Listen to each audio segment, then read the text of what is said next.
Hello, everyone. My name is Hanrui Wang, and I'm a PhD student at MIT working on quantum computing and machine learning. I'm very glad to introduce our recent work on QuantumNAT, quantum noise-aware training with noise injection, quantization, and normalization. Here is the outline of my presentation. So we'll firstly give a quick overview of our technique. As we know, the quantum circuits are very noisy, and the quantum noise can severely degrade the circuit performance. Therefore, we want to add real device noise during the training of the circuits on classical simulator to improve the robustness. As shown in the figure below, on the left-hand side in the baseline, we train the circuits on the classical simulator with no noise information. Therefore, when we deploy on the real machine, the noise will degrade the accuracy. On the right-hand side, we propose QuantumNAT, which consider the real noise information from the device model, and then during the training, we can use the noise information to improve the robustness of the circuit parameters. As background, as we know, we are currently in the noisy intermediate scale quantum era. So the noisy means the qubits are very sensitive to the environment, and the quantum gates are very unreliable. And the intermediate scale means limited number of qubits from tens to hundreds of qubits. Parameterized quantum circuits is a kind of important quantum circuit with fixed gate and parameterized gate. As shown in the figure, the gray gates are the fixed gates, and the yellow gates are the parameterized gates, which contain parameters. So the PQCs are commonly used in the hybrid classical quantum models and show promise to achieve quantum advantages.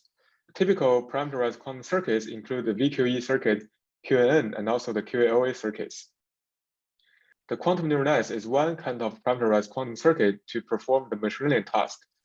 It contains the encoder to encode the classical information to the quantum domain, and then trainable quantum layers which contain parameters to train, and also the measurement to convert the quantum information to the classical values.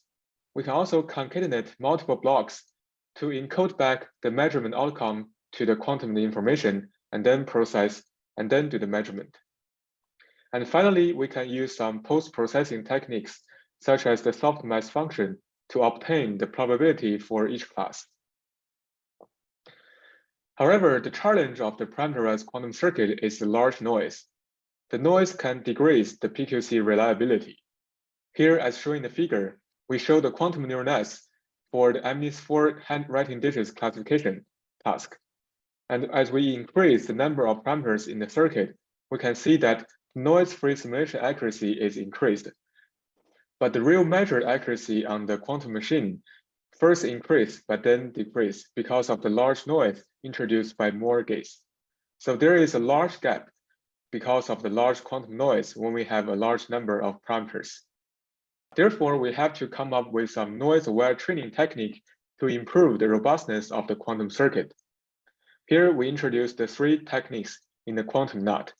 The first one is post-measurement normalization. The second one is noise injection. And the last one is post-measurement quantization. So for the first one, we propose to normalize the measurement outcome, which is the expectation value from each qubit along the batch dimension. For example, if we have 50 quantum circuits, we can compute the mean and the standard deviation across the 50 dimension, and then do the normalization according to the mean and standard deviation. So here we show the measurement outcome distribution of 54 qubit quantum circuit. So we show the result on qubit 1. The blue distribution is the noise-free simulation, and the yellow distribution is measured on the real device.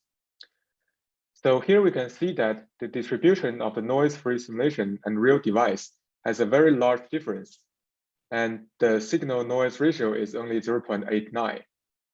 So after we do the normalization, we can see that the distribution of the noise-free simulation and real device can largely align, and the signal-noise ratio can improve from 0.89 to 5.75.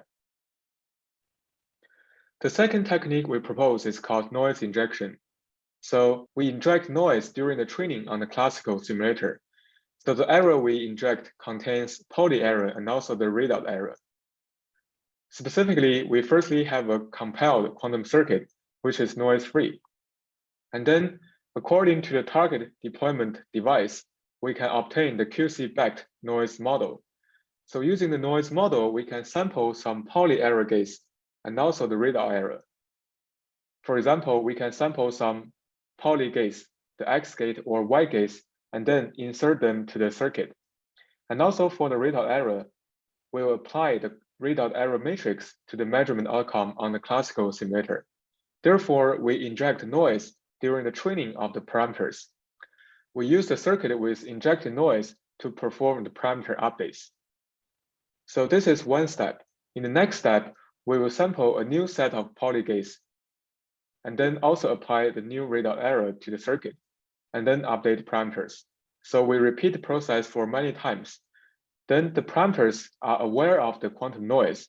Therefore, when we deploy the circuit on the real device, the accuracy and the robustness of the circuit will be improved. The final technique we propose is called post-measurement quantization. So the idea is to perform the quantization of the measurement outcomes to achieve a denoising effect.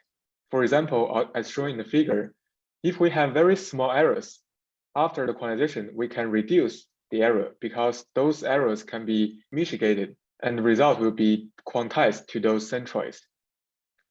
So we also add a loss term to encourage the measurement outcomes to be very close to the centroids. Therefore, we can improve the chance that after quantization, the result will be quantized back to the correct centroid. Here we show the result before and after quantization. So the mean square error is improved from 0.235 to 0.168. And also we improved the signal noise ratio from 4.2 to 6.4. We can see that after quantization, most of the values can be quantized to the correct centroid, which is shown in the green blocks on the right-hand side. Here we go to the evaluation of the QuantumNAT. The benchmarks we use contains quantum machine learning tasks. For example, the MNIST 10 classification, 4 classification, and 2 classification, and also fetch an MNIST dataset, Volvo 4-class classification, and CEFR2. The quantum device we use is the IBM-Q device, and the number of qubits range from 5 to 15, and the quantum volume ranges from 8 to 32. Here we firstly have a look at the MNIST 4 classification. On different devices, if the error is very large, then the noise impact is more severe.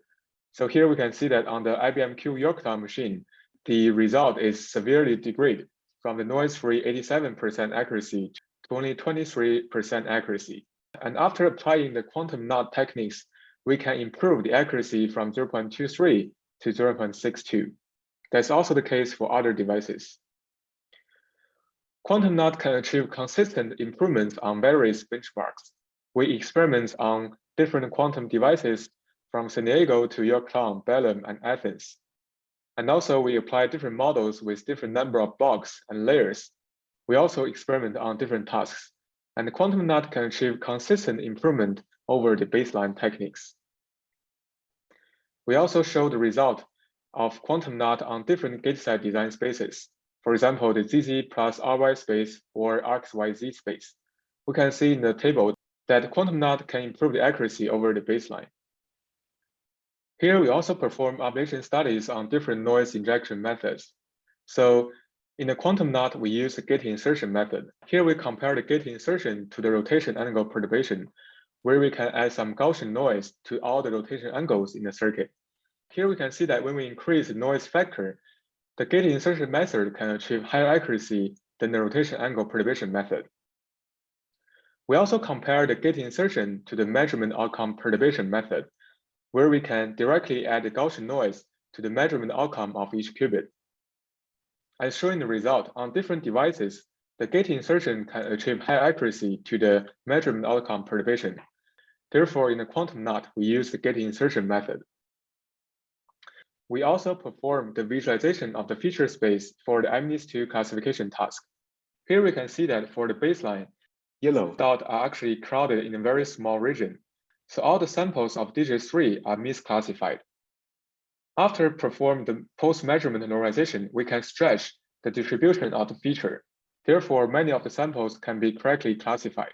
And then after the noise injection method, we can further stretch the distribution. Therefore, we can further reduce the chance of misclassification and improve the accuracy. Okay, here we go to the introduction of the Torch Quantum Library.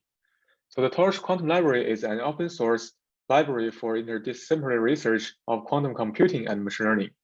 So on one direction, we want to use the quantum machines to achieve faster and higher scalability of the machine learning task.